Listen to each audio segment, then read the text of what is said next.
Sure जित्छ भनेर ढुक्कले खेल हेर्दा हेर्दै खेल सकेको पनि थाहै भएन। खेल हाम्रै हातमा थियो, बल पनि हाम्रै चेलहरूको खुट्टामा थियो, पोजिसन पनि नेपालकै थियो।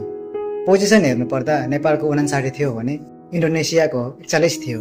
इन्डोनेसियाले 2 गोल हान्दा पनि जित हाम्रो नै हो भनेर ढुक्कले बसिरहेको थिए।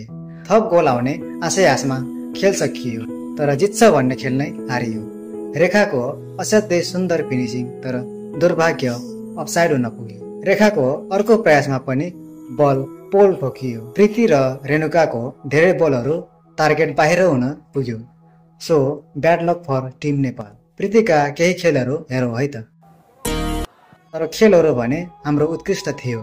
पासिङ, बल कन्ट्रोल, डिसिप्लिन सबै टप टेबल, कसैको मिस्टेक छैन। जुन खेलाडी खेलाए पनि उत्तिकै दमदार। Breaking save by Anjana.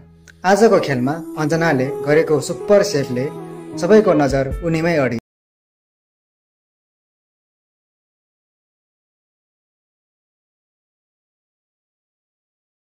हेरौँ है त।